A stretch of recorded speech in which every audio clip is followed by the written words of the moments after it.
Saudara-saudara, doa Yabes adalah sebuah doa yang memang sangat singkat dan menarik sekali. Yabes ini adalah satu tokoh di dalam Alkitab yang dicatat juga hanya di beberapa ayat ya. Ada dua makna dari Yabes, ada satu nama kota dan satu lagi adalah nama orang ini ya. Dan yang menarik lagi nanti kita lihat bahwa Yabes ini dituliskan di dalam jajaran keturunan orang-orang Yahudi, orang-orang Yehuda dalam hal itu. Dan di tengah-tengah keturunan ya anak siapa tiba-tiba dimunculkan dua ayat ini yang memang cukup unik. Mari kita akan bersama-sama melihat dan kita membaca secara bergantian. Saya akan baca lalu kemudian Bapak Ibu ikuti aja bersama dengan saya. Setiap ada tanda baca gantian bacanya ya. Jadi saya baca ada tanda baca gantian Bapak Ibu yang bacakan. Yabes lebih dimuliakan daripada saudara-saudaranya.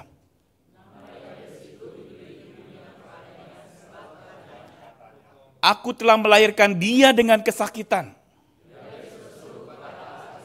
Katanya,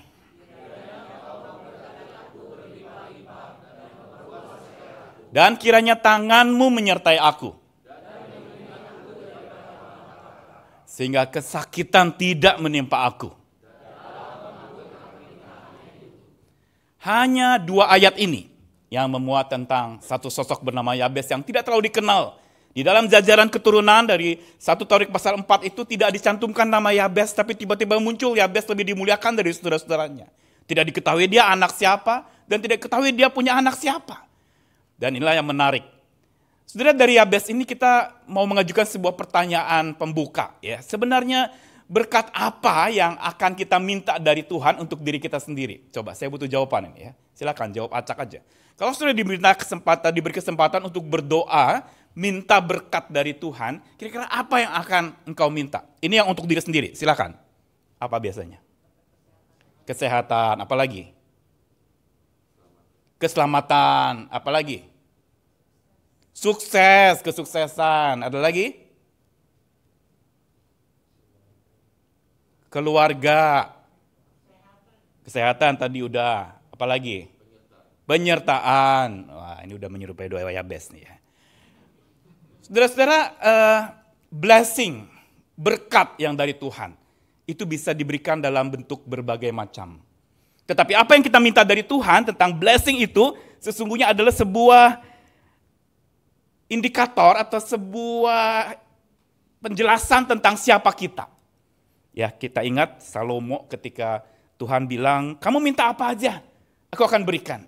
Ya, tapi dia nggak minta kekayaan, dia nggak minta kesehatan, dia nggak minta umur panjang dan sebagainya, tapi dia minta hati yang sanggup menimbang perkara. Dan Tuhan kabulkan.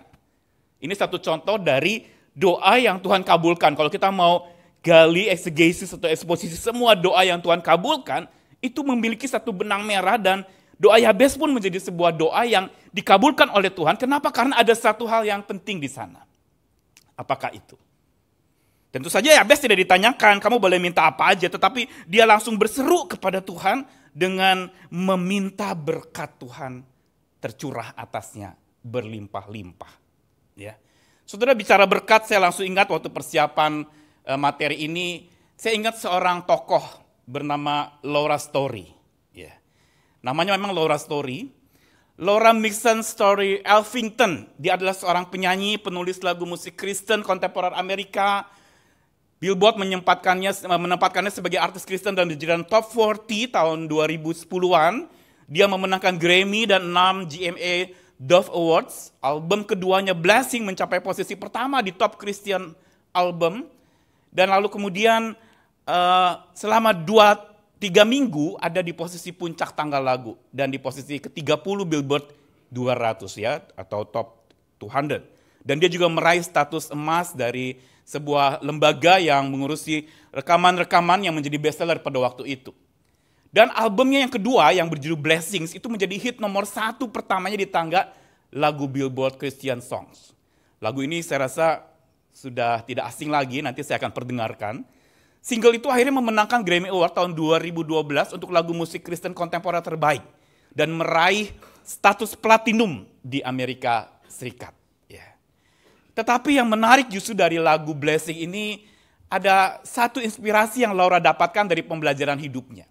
Yaitu dia menciptakan lagu Blessing ini dari pergumulannya ketika mendampingi sang suami bernama Martin yang mengalami sakit tumor otak dan harus hidup cacat seumur hidup. Berulang kali Laura minta kepada Tuhan untuk menyembuhkan suaminya, tapi dia merasa Tuhan tidak menjawab doanya. Ya. Sudah lalu kemudian di tahun 2015 akhirnya Laura menulis sebuah buku yang diterbitkan dengan judul When God Doesn't Fix It. Ya. Ketika Tuhan tidak memperbaiki atau Tuhan tidak membereskan.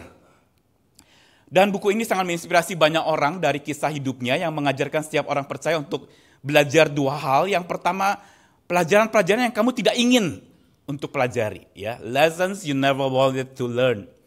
Dan untuk menerima truth you cannot live without. Ya. Sebuah kebenaran yang kamu tidak bisa tanpanya kamu hidup. Buku ini juga sempat lalu kemudian menjadi buku rohani yang dibaca banyak orang dan menguatkan. Lihat di sini gambar mula-mula Martin masih sehat walafiat dengan ketiga anaknya dan yang satu sudah di posisi di rumah sakit dalam masa-masa proses pengobatannya. Kita dengar sekilas lagu ini ya, Blessing, silakan.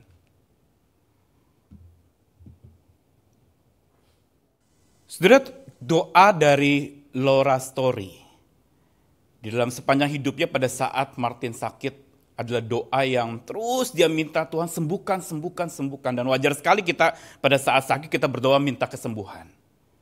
Tetapi pertanyaannya apakah doa minta kesembuhan untuk diri sendiri atau orang yang terdekat, apalagi kalau untuk diri sendiri, apakah itu sebuah doa yang egosentris?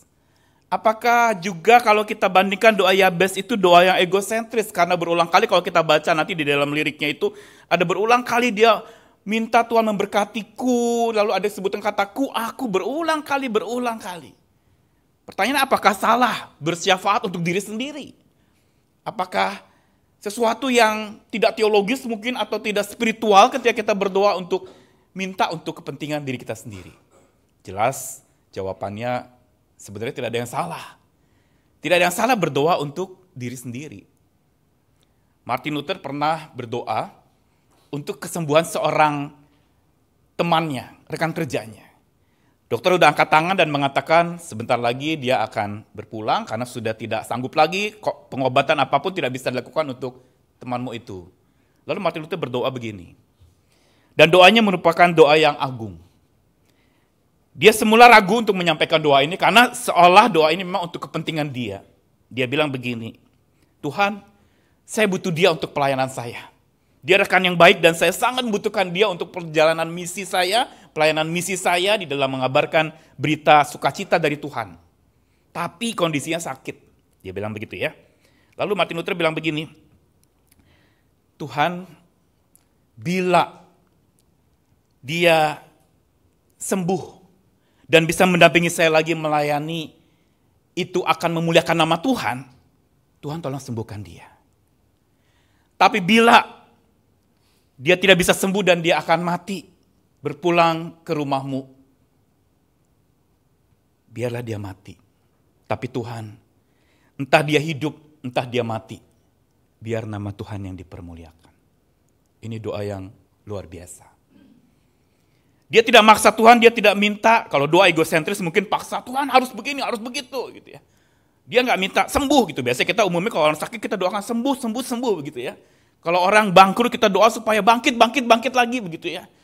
Kalau orang mungkin sedang bergumul dengan sebuah konflik rumah tangga kita berdoa supaya damai gitu ya. Dan nggak salah dengan itu. Tapi sekarang masalahnya goalnya untuk apa kita berdoa?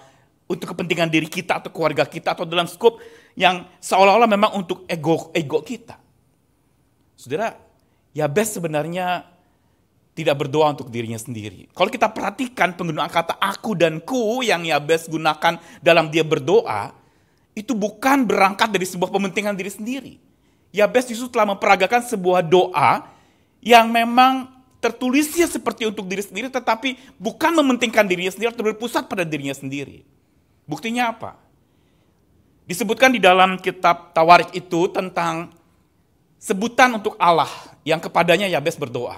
Doa Yabes diawali dengan sebuah pengakuan dan pengenalan tentang Allah yang dia percaya itu Yahweh, Allah Israel, Allah perjanjian yang mengikat perjanjian dengan umat pilihannya.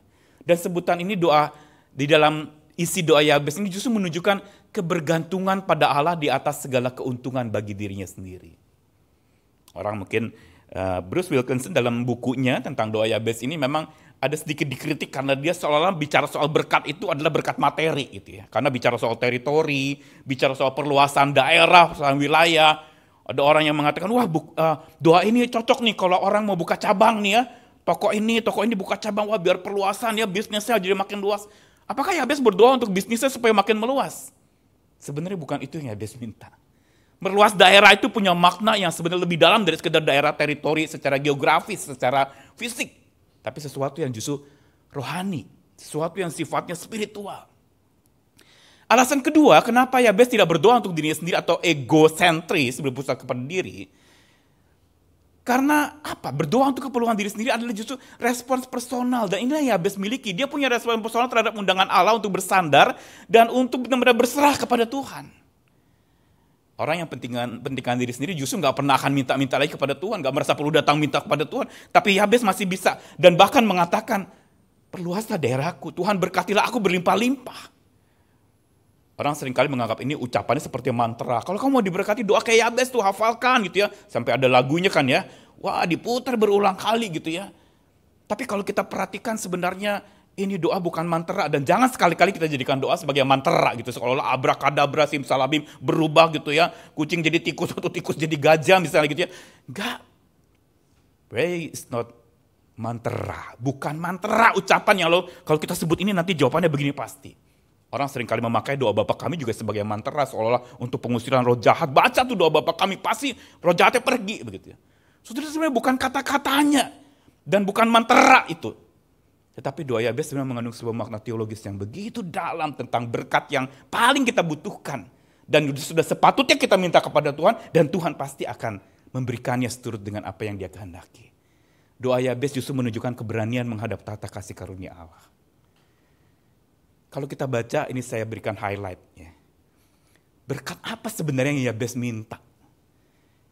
Kiranya engkau memberkati aku berlimpah-limpah dan memperluas daerahku. Perhatikan ada 3 yang saya garis bawahi di situ. Memperluas daerahku, kiranya tanganmu menyertai aku, dan Tuhan melindungi aku dari malapetaka.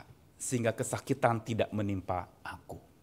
Saudara, nama Yabes itu sendiri sudah mengandung sebuah makna yang cukup negatif. Saudara. Karena arti Yabes itu Yahweh membuat kesakitan.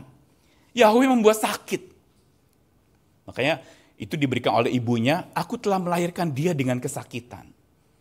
Ada sebuah tren, orang yang ketika dengan nama tertentu lalu sering sakit-sakitan suruh ganti namanya. Begitu ya. Ganti namanya, nih namanya mungkin gak alkitabiah nih, ayo ganti aja gitu. Saudara, ini adalah sesuatu yang menarik sekali ya. Saudara, adik saya namanya Otto, saudara. Lalu dia ikut ke satu gereja, dan gereja itu pendetanya bilang begini. Kan waktu itu adik saya tuh mengalami berbagai macam masalah dalam hidupnya, lalu pendetanya bilang gini, ada masalah dengan nama kamu. Kenapa nama saya Otto? Ganti nama Otto itu. Apa yang salah, kata adik saya? Karena diawali dengan O. O itu 0. Kamu tidak akan diberkati. Kamu mesti ganti O-nya gitu. Loh, adik saya karena gak ngerti, dia gak soal teologi ya. Masa? Jadi harus ganti apa? Ya kalau kamu mau selalu berhasil, ganti huruf O itu. A misalnya, jadi sekarang dia ganti aktunya jadi namanya Ato. Wow, ini satu dari contoh ada begitu banyak orang-orang yang akhirnya karena pikir nama itu pembawa sial gitu ya. Jadi harus diganti.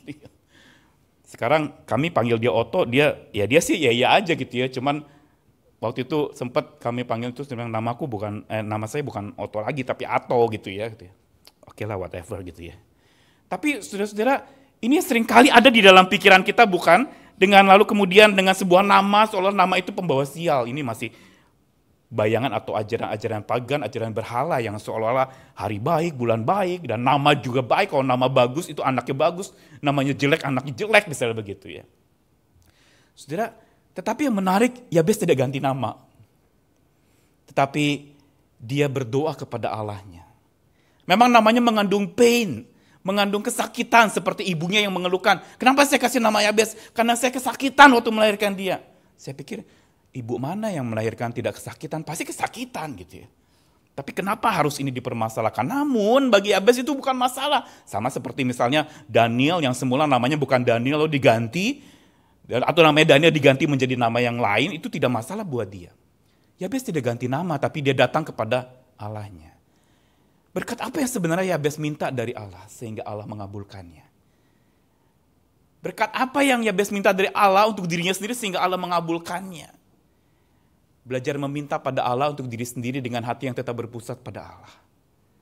Kalau kita baca beberapa ayat dalam firman Tuhan itu di Matius 21 ayat 22 dikatakan, apa saja yang kamu minta dengan penuh percayaan, Tuhan pasti akan memberikannya. Kamu akan menerimanya. Injil bilang begitu. Di Yohanes juga dikatakan, jika kamu tinggal dalam aku, firmanku tinggal dalam aku, apa saja yang kamu kehendaki, kamu akan menerimanya. Lihat ini ya, 2 ayat ini. Tetapi Yakobus 4 ayat 3 menegur, kamu berdoa tapi kamu tidak menerima apa-apa karena kamu salah berdoa, sebab yang kamu minta hendak kamu habiskan untuk memuaskan hawa nafsumu. Saudara, Alkitab sebenarnya penuh dengan berbagai macam doa-doa yang sebenarnya doa itu untuk diri. Mungkin kita ingat doa waktu itu dibawakan oleh Ibu Tuti Effendi ya, yang bicara tentang doa Hana. Dia berdoa untuk sesuatu tetapi akhirnya dia kembalikan itu untuk Tuhan juga. Dia minta anak, dia berdoa supaya dia punya anak. Lalu diberikan anak dan dia bilang biar anak ini untuk melayani Tuhan. Ini doa yang gak egosentris. Walaupun di awal dia cuma minta untuk doa supaya punya anak. Tapi sebenarnya Tuhan melihat motif, bukan sekedar apa yang dikatakan. Dan di balik doa Yabes sesungguhnya ada sebuah hati yang bergantung dan tetap berpusat kepada Allah. Dan inilah yang harusnya kita tetap miliki dalam setiap kita doa. Boleh minta apa saja. Sama Yesus juga minta doa, kalau boleh cawan ini lalu daripadaku. Tapi dia tutup selalu dengan perkataan apa? Jangan kehendakku, tapi kehendakmu yang jadi. Sama sekali Yesus itu tidak lalu kemudian berpusat kepada dirinya sendiri. Tapi dia, biar kehendakmu yang jadi. Menyerahkan kedaulatan kepada Tuhan. Jadi sekarang berkat apa yang Yabes minta? Kalau mau dirangkumkan, ini sebenarnya yang dia minta. 3 berkat. Yang pertama-tama adalah enlargement blessing. Blessing of enlargement. Berkat perluasan. Dikatakan berlimpah-limpah dan memperluas daerahku. Perluasan dalam arti luas di sini dengan persepsi rohani bukan bicara teritori fisikal yang bisa hilang. Tapi perluasan teritori spiritual yang makin meluas untuk berdampak lebih luas. Seolah ada penafsir yang mengatakan bahwa Yabes itu hidup dalam kesakitan. Dan dia digelari si pesakitan karena dia selalu bikin orang sakit dengan nama Yabesnya itu. Tetapi justru yang dia minta pertama-tama dia tidak minta singkirkan sakit saya, enggak ada. Yang dia minta memperluas daerahku. Ada penafsir yang sedikit alegori mengatakan perluasan apa yang sebenarnya Yabes minta? Perluasan spiritual, mata iman yang melihat lebih luas dari sesuatu yang sempit. Seringkali kalau kita, Tuhan saya minta A, jangan dikasih saya B dong, begitu ya. Mungkin pernah dengar saya waktu remaja, pernah dengar cerita tentang seorang anak yang minta bunga yang indah dan kupu-kupu yang bagus. Tapi besok pagi di samping jendela yang ada adalah kaktus yang tajam menusuk tangannya, duri-durinya. Dan juga ada ulat kecil yang ada di bawah kaktus itu. Dia marah, Tuhan saya mintanya bunga yang indah dan kupu-kupu. Kenapa dikasihnya ulat yang jelek dan kaktus yang tajam melukai tangan saya? Dia pergi marah-marah sama Tuhan. Begitu pulang dia terkejut mendapati dia buka lagi jendelanya, di samping jendela itu di pucuk kaktus itu sudah tumbuh bunga yang mekar. Dan rupanya ulat itu adalah ulat yang lalu berproses menjadi kepompong lalu kupu-kupu. Masuk dalam kepompong dan lalu jadi kupu-kupu. Saudara, seringkali kita memang minta A lalu kemudian dikasihnya B, kita marah-marah. Padahal jangan-jangan Tuhan kasih B itu untuk kita peroleh A yang kita nggak tahu. Dan inilah yang mengerti perluasan enlargement of your faith, enlargement of your spiritual life. Sebuah berkat perluasan. Karena dari pikiran yang sempit kita akan terlalu terhimpit dengan apa yang kita minta dan kita mau. Tapi Tuhan mengatakan, aku akan beri kamu yang lebih besar. Lebih besar apa Tuhan? Kita protes. Tapi Tuhan memberikan kepada kita sebuah enlargement also of your mind. Sebuah perluasan pikiran kita. Yang kedua adalah berkat enablement. Blessing of enablement. Tadi enlargement, perluasan. Berkat penyertaan. Tanganmu menyertaiku. Yabes minta, your hand on me. Kalau dari versi bahasa Ibraninya, tanganmu on me atau with me, tanganmu bersamaku. Penyertaan yang berarti tangan Allah itu bersama dengan kita, mendampingi, memegang, dan memampukan kita bertindak. Tangan selalu simbol bekerja, tangan simbol berusaha, menghadapi dan menjalani segala persoalan. Kita seringkali minta untuk berdoa apa? Tuhan, tolong bereskan masalah saya. Tapi Tuhan mengatakan apa? Aku sudah kuatkan tanganmu untuk bereskan. Mungkin pernah dengar cerita ini juga, seorang anak laki-laki yang disuruh bapaknya, beresin kamar kamu, itu pindahin semuanya, ayo kita rapikan. Wah, anak itu udah beresin. Lalu kemudian ada satu lemari yang belum dipindahin, lemari dari jati kayu besar. Dia protes dan papanya datang periksa, mana udah pindah semua, udah beres? Ini lemari nggak bisa digeser, berat. Loh, kamu pakai dong kekuatanmu. Udah Pak, nggak bisa, berat sekali ini nggak bisa digeser. Nggak tahu ada apanya, ini kan lemari kuno gitu ya. Lalu bapaknya bilang, kerahkan kekuatanmu. Udah semua, lihat nih udah keringetan kayak gini, marah-marah si anak. Lalu si bapak bilang, kamu belum kerahkan kekuatanmu. Papa ini apa sih, ngamuk dia ya, marah-marah. Kamu belum kerahkan kekuatanmu, semuanya? Ya udah semuanya, kata si anak itu. Kamu belum meminta aku untuk mengangkat lemari itu. Anak itu lalu diam. Ya udah, ayo kita angkat, dan baru bergeser lemari itu. Kita seringkali berpikir begitu egois dengan mengatakan atau begitu sombong dengan mengatakan bahwa saya bisa dengan tangan saya. Atau sebaliknya saya mau lepas tangan biar Tuhan aja bertindak. Udah tinggal diam aja, liatin nanti berubah. Tangan yang menyertai atau hand on me atau God's hand with me, itu berarti tangan yang bukan saja mendampingi, memeluk lalu kemudian mengusap-ngusap kita. Tapi juga memegang tangan kita dan menguatkan kita untuk bisa melakukan sebuah penyelesaian masalah bersama dengan Tuhan. Seringkali memang masalah itu sengaja tidak Tuhan selesaikan langsung di depan kita. Untuk apa? Dia minta kita selesaikan bersama-sama dengan Dia. Dan yang ketiga adalah blessing of empowerment. Yabes meminta, lindungi aku dari malapetaka yang menyakitkanku. Perhatikan, gak ada satu patah kata pun Yabes mengatakan singkirkan penyakitku. Beda ya kalimatnya ya. Tapi dia berdoa minta untuk supaya saya diberkati, untuk kemudian supaya saya dilindungi dari malapetaka, yang sebenarnya kata malapetaka lebih cocok kejahatan. Ini sebenarnya mirip dengan doa untuk supaya orang itu tidak diikat oleh sebuah kejahatan. Yang sebenarnya merupakan sebuah doa di dalam doa Bapa kami, jauhkanlah kami dari yang jahat. Yabes sebenarnya justru minta untuk dilindungi, bukan untuk melenyapkan kejahatan itu, tapi dilindungi dari yang jahat dan menyakitkan itu. Dan dia tidak minta namanya diganti. Dia tahu dalam hidupnya punya pain, punya sakit. Tetapi sakitnya itu justru Tuhan mau pakai untuk bergantung kepada Tuhan. Dalam salah satu buku, Rasa Sakit Adalah Kasih Karunia, Philip Yancey mengatakan bahwa kalau kita masih bisa sakit, itu berarti menunjukkan kita terbatas dan kita butuh Tuhan yang maha tidak terbatas. Kalau kita bisa lemah, kalau kita lalu kemudian protes karena kita udah gak kuat lagi, justru disitulah saat dimana kita mengandalkan Tuhan yang maha kuat itu. 3 blessing, 3 berkat yang sebenarnya diminta dari Yabes kepada Tuhan. The blessing of enlargement, blessing of enablement, and empowerment. Ketiga hal inilah yang sebenarnya kita butuhkan setiap saat. Perluas daerahku, perluas wawasan berpikirku, perluas spiritualku. Bukan daerah teritori bicara buka cabang toko, tapi perluas hasanah imanku, wawasanku. Mampukanku, tanganmu pegang tanganku.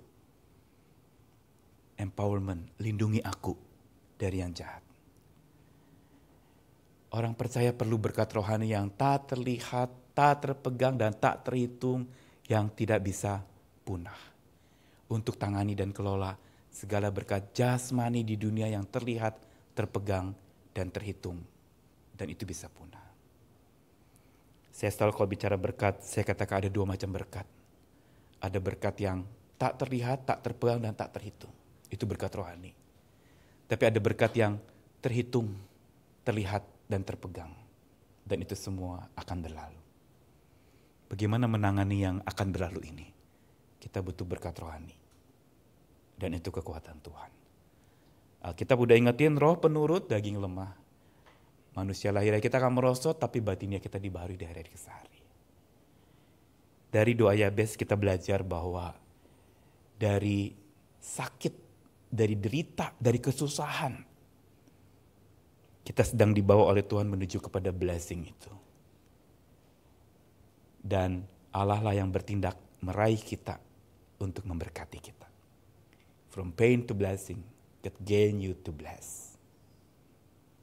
Hari ini coba pikirkan, hari ini mungkin kau sedang mau minta sesuatu dalam hidupmu. Atau kita doa selalu kita minta sesuatu. Tadi doa-doa selain ucapan syukur, ada camp remaja yang udah berlalu dan masih ada camp-camp yang akan berlangsung. Kita berdoa untuk itu Tuhan jawab. Tetapi biarlah kita doa seperti Yabes. Berkat yang paling kita butuhkan yang tidak boleh tidak kita minta dari Tuhan. Itu berkat enlargement, perluasan iman kita. Berkat yang untuk supaya kita bisa mengalami sebuah pemampuan dari Tuhan, enablement. Dan juga empowerment, perlindungan dari segala sesuatu yang bisa menjatuhkan kita. Biar nama Tuhan dipermuliakan seperti Martin Luther berdoa. Tuhan, saya mau ini. Tapi kalau sampai saya nggak dapat ini, Tuhan mampukan saya untuk menerima yang ini. Tapi biar keduanya untuk memuliakan nama Tuhan. Sebelum saya berangkat kemarin, ada seorang ibu yang dia ada masalah dengan ginjalnya dan harus bypass ginjal namanya. Saya juga nggak ngerti, baru tahu ada bypass ginjal. Ginjal harus di bypass karena ada masalah, dia ada CA. Lalu udah operasi, ternyata operasi itu melukai kandung kemihnya. Sehingga tambah parah lagi. Setiap kali mau operasi saya datang. Operasi pertama saya datang dia masih seger. Kok gak kayak sakit ya? Bu Tina, namanya Bu Tina. Iya, Tuhan pasti tolong. Itu yang pertama. Lalu yang kedua, untuk operasi yang kedua karena kandung kemihnya robek itu dan saya kunjungi lagi. Lalu kemudian yang kedua itu belum operasi lagi, tapi tengah-tengah. Yang kedua itu lalu kemudian saya tanya, gimana Bu Tina? Saya semalam mimpi didatangi Tuhan loh Pak. Katanya. Iya, Tuhan itu datang kayak orang baju putih gitu. 2 kali dia datang. Terus apa yang Ibu rasakan? Iya rasanya tenang sih, nggak ngeri kok, nggak takut. Terus Ibu ngomong apa? Aduh akhirnya saya ngomong begini, Tuhan, kalau Tuhan mau saya hidup, Tuhan sembuhkan saya. Tapi kalau Tuhan mau saya mati, biar panggil deh, saya udah siap. Wah, buat saya doa ini luar biasa. Dia bilang, Tuhan, kalau saya diizinkan hidup, biar saya gak sakit lagi. Tapi kalau saya memang sudah dipanggil pulang oleh Tuhan, biar saya pulang. Dan dia tutup dengan perkataan apa sih Ibu Tina bilang? Biarlah Tuhan dimuliakan aja deh. Ibu ini mantan penatua dulu ya di gereja kami. Oke, saya doa itu. Dan baru besok yang ketiga itu menjelang dia operasi untuk kandung kemihnya dan memang sangat lemah, habis diberikan sesuatu yang menyebabkan dia jadi ngantuk ya, habis cuci darah dulu lalu saya ajak dia doa tanpa dia tidak. Dan yang terakhir rupanya kondisinya dia stres dengan operasi yang kedua ya, yang rupanya menambah dia sulit sekali ya disambungkan selang untuk pembuangan yang sangat menyengsarakan dia. Tapi satu hal yang saya catat dari Ibu Tina ini adalah dia berdoa bukan untuk sembuhnya penyakit dia, tapi untuk nama Tuhan dipermuliakan, untuk seluruh jawaban doa apapun yang akan Tuhan berikan. Inilah doa yang teosentris, berpusat kepada Allah. Engkau boleh minta apapun juga, engkau boleh minta untuk dirimu, untuk ini itu, mungkin mau usaha ini, mungkin mau studi ini, mungkin mau apapun yang kau lakukan rencana silakan bawa kepada Tuhan. Tapi biar ditutup dengan let God be glorified. Biar Tuhan dimuliakan. Biar kedaulatan Tuhan yang terjadi. Biar keputusan Tuhan yang terbaiklah yang terjadi. Baik atau buruk itu sangat relatif. Tapi nama Tuhan itu pasti. Memperluas iman kita. Memberikan kepada kita sebuah pemampuan, enablement. Dan memampukan kita juga untuk diberdayakan, empowerment. Mari kita tunduk kepala.